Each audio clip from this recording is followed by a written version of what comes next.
Très beau temps sur Bamako et environ ce matin, le thermomètre affiche 25 degrés Celsius. La maximale attendue est de 27 degrés Celsius. Bonjour et bienvenue aux informations. Infocité, le journal de l'info de proximité sur la 95.2. L'aide humanitaire aux déplacés internes, on en parlera dans ces 12 heures. Ils sont nombreux ces personnes qui ont été contraintes de quitter leur région ou village pour se réfugier à Bamako. Les causes peuvent être dues à la guerre, à l'insécurité ou aux catastrophes naturelles. Nous allons découvrir ensemble comment ils sont pris en charge, les difficultés auxquelles ils sont confrontés et l'aide humanitaire qui leur sont apportées. Une très bonne nouvelle pour la jeunesse malienne. L'équipe de Maxi Vacances respecte la tradition. Elle vient de rouvrir la porte du show, j'allais dire Maxi Vacances. Le thème de cette 22e édition est Célébrons notre diversité et construisons notre avenir. Le premier prime a réuni un large public. Mohamed Bari nous fera le récit. Et pour nous faire voyager, nous aurons Jafar Cham qui nous amènera en Côte d'Ivoire, au Tchad, au Soudan et à Gaza, ces derniers où Israël occupe Gazaville. Voilà les grandes lignes que nous allons développer à court instant. Merci de nous suivre.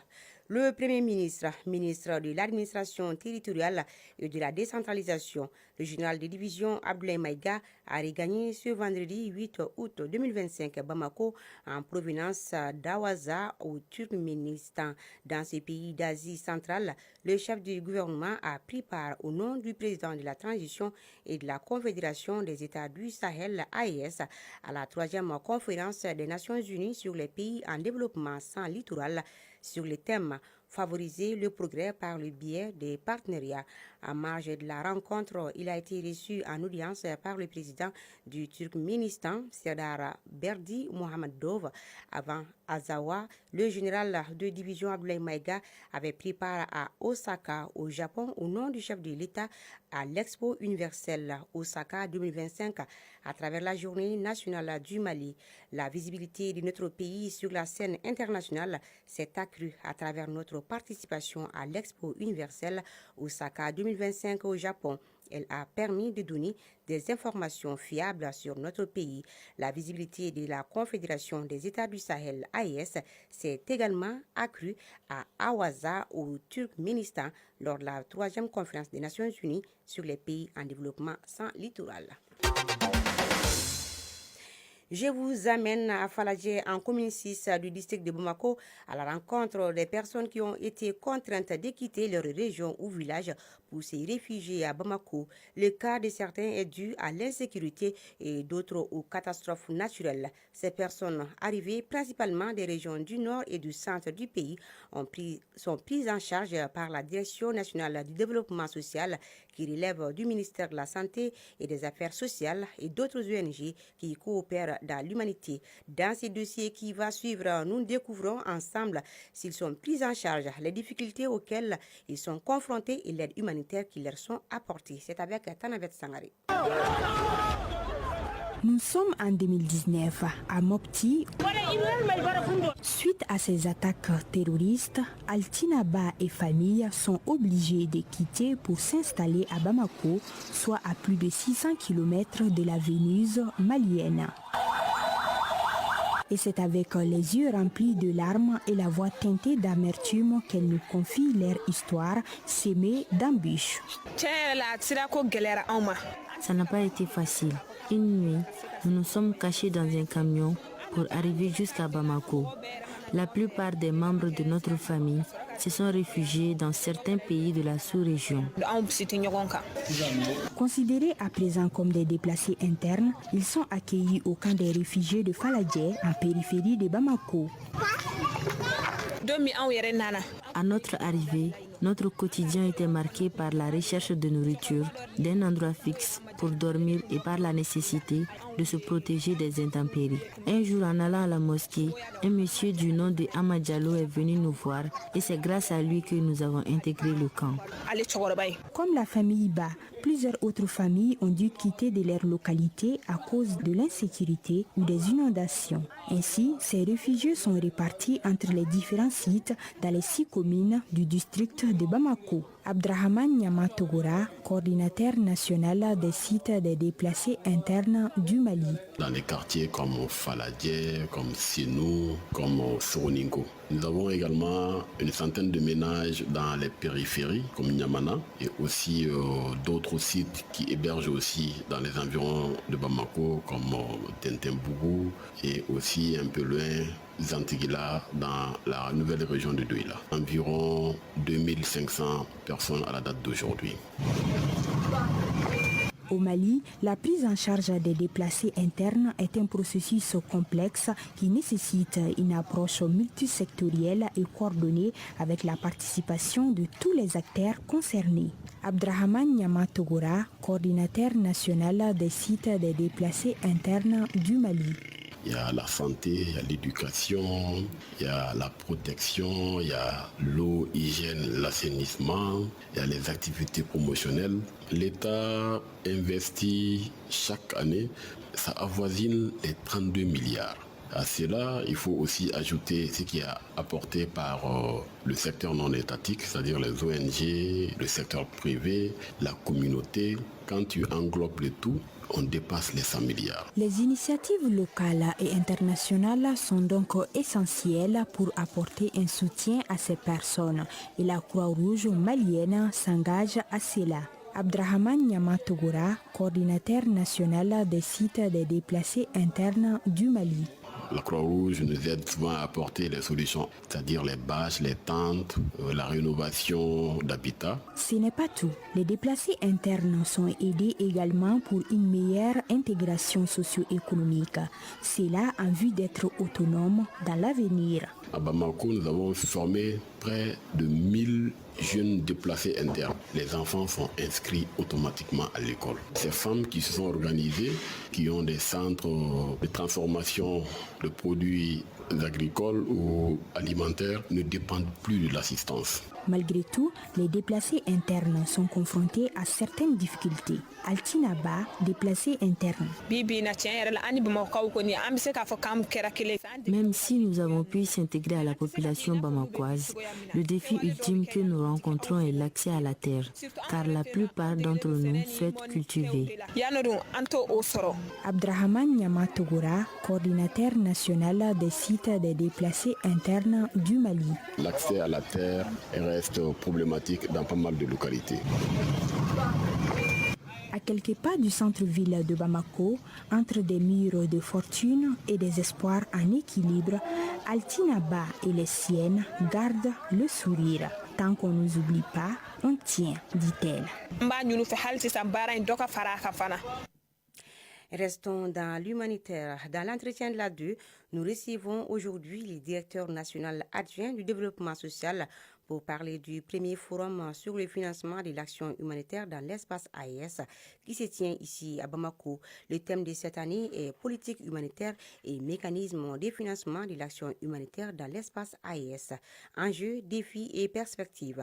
Les représentants des 3 États de l'AES avec leurs partenaires et les pays invités Mauritanie, Togo et Tchad vont échanger sur la situation humanitaire au Sahel, partager les expériences et réfléchir aux approches innovantes des mobilisations des ressources pour financer les actions humanitaires. Tels sont les objectifs de ces forums. Nous vous proposons à présent un extrait de cet entretien avec M.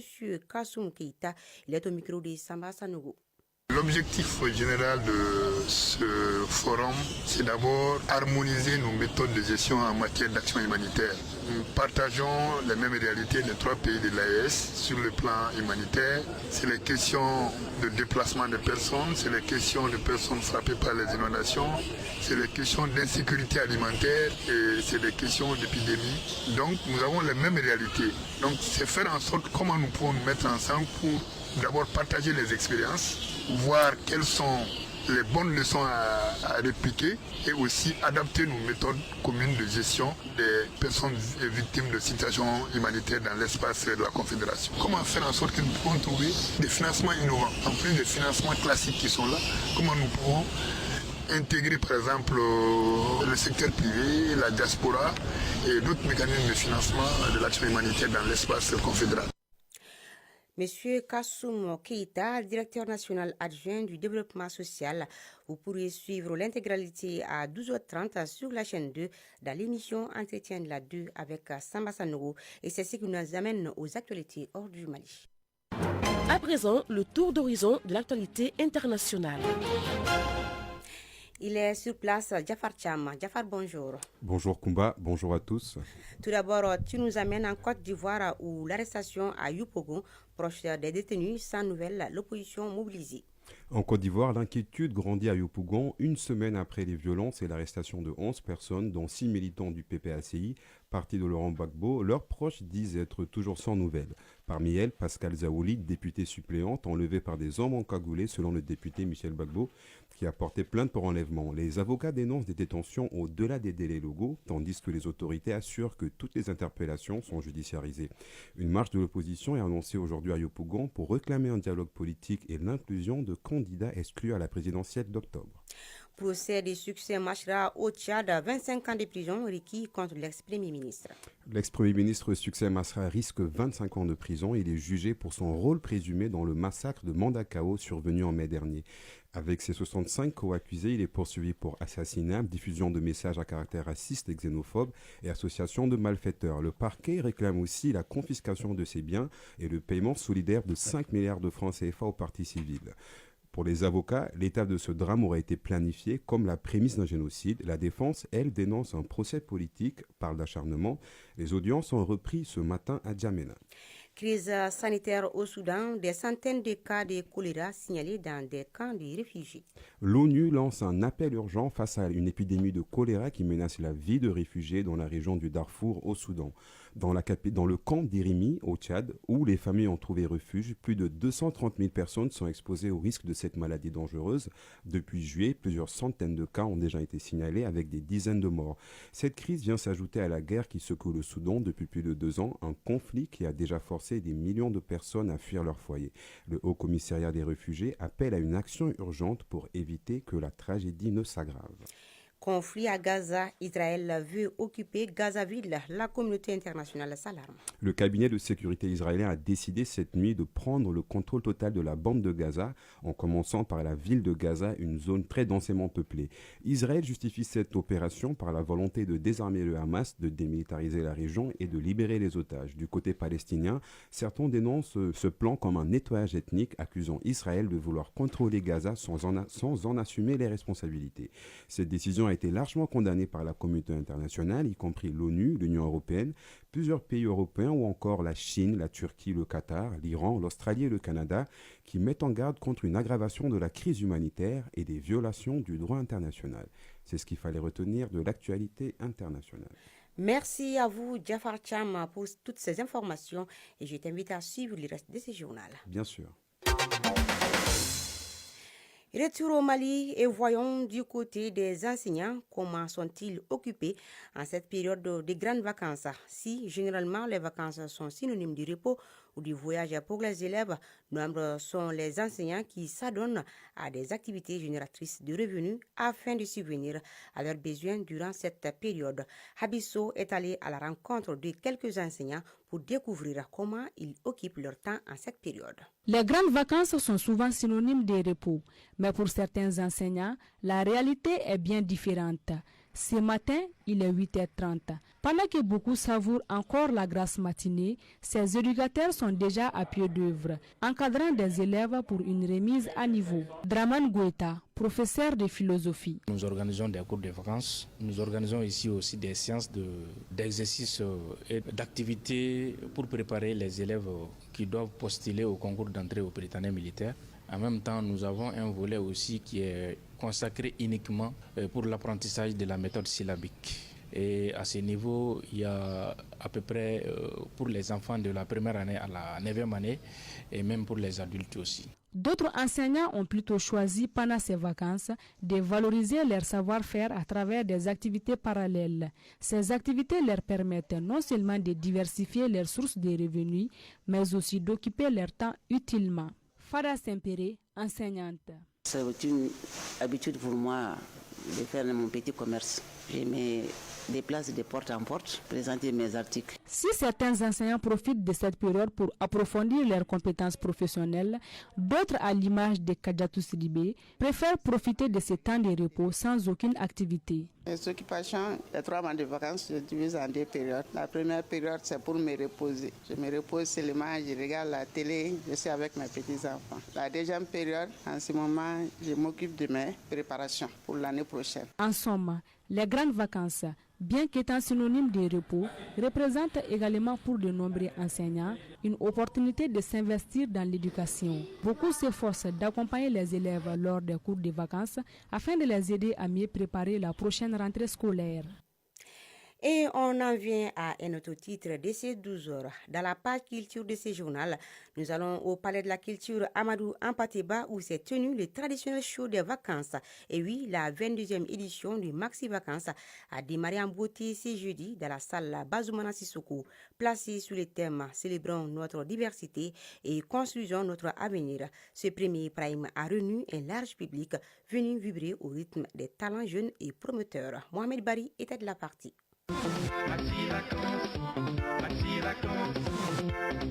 Le Palais de la Culture Amadou Ampateba ouvre ses portes à la 22e édition de Maxi Vacances, un événement connu du grand public destiné à occuper les vacances des jeunes Bamakois, dans le but de promouvoir leur créativité, de valoriser la diversité culturelle et d'offrir des opportunités d'expression aux talents cachés. Amadou Kodjo, coordinateur général Maxi Vacances. Il n'y a pas de changement fondamental au fait, mais on innove chaque année. Par exemple, cette année, on a, au lieu de 8 primes, on a 7 primes, on a 3 éliminatoires et d'habitude nous faisons des classements à chaque émission. Mais là on fait un classement en poule. C'est-à-dire que si on a en musique 16 postulants, c'est-à-dire qu'on va classer les postulants de 1 à 16. Et les 8 premiers vont aller en demi-finale, ainsi de suite. Même dans la façon de faire, ça a changé. Parce que vous avez vu cette année, il y a beaucoup d'écoles qui sont venues. D'habitude, nous le faisons avec les gens qui sont en vacances naturellement. Donc, puisque c'est les vacances scolaires, on veut sortir les jeunes de l'oisiveté. Il faut que les jeunes, à travers l'émission, aient le futur, qui est le divertissement, mais également qu'on prépare aussi l'avenir et qui est l'utile. Au menu de ce premier prime, des jeux de culture générale, concours musical, art oratoire, slam et humour. Les différentes prestations artistiques se sont enchaînées dans une ambiance conviviale et festive. Fatmata Boliba Samake, candidate culture générale. C'est ma première fois de participer à Maxi Vacances. Je suis contente. Puis j'ai participé au jeu de la culture générale. Les difficultés que j'ai rencontrées, c'était sur 2 questions. Je pense que Maxi Vacances est un lieu de divertissement dont tout jeune doit participer. Mémé Akoni, participant. J'étais sur la chaîne, je suis très content. Je suis avec ma famille aujourd'hui. J'étais sur la chaîne, j'ai dansé Djeniwa Djaba. Ainsi est donné le temps d'une édition qui promet d'allier divertissement et développement. Bonnes vacances donc aux jeunes. L'actualité du sport, c'est juste après ceci.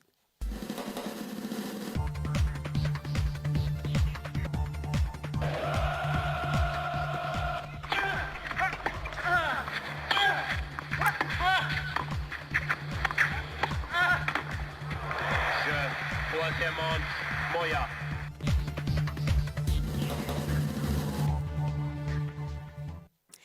Football, tournoi féminin UFOA A qualificatif à la Ligue des Champions. L'USFAS a fait sa 2e sortie des poules hier vendredi contre le club sierra-léonais Ram Kamara. Les Maliennes se sont inclinées par 1-0. Toujours en football, les matchs des groupes du championnat d'Afrique des Nations CHAN 2024 se poursuivent. 2 rencontres sont au programme cet après-midi. À Afro-Basket masculin 2025, la sélection malienne est arrivée en Angola où se déroulera le tournoi du 12 au 24 août. En handball, les finales du championnat national senior hommes et femmes se disputent ce samedi dans la salle Abdallah Maman Aïdara du stade du 26 mars.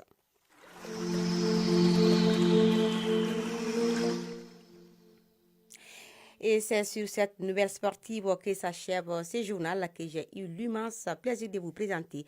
Je suis Aïssata Ditskouma-Kane. La réalisation a été assurée par Samba Sanoro et Suleiman Fomba. Mise en onde Penandao. Coordination éditoriale Sidou Traoré Djefadjara. Merci et passez un excellent moment de radio en compagnie de nos programmes. Et surtout, n'oubliez pas de beaucoup faire attention en ces temps pluvieux. Bon week-end.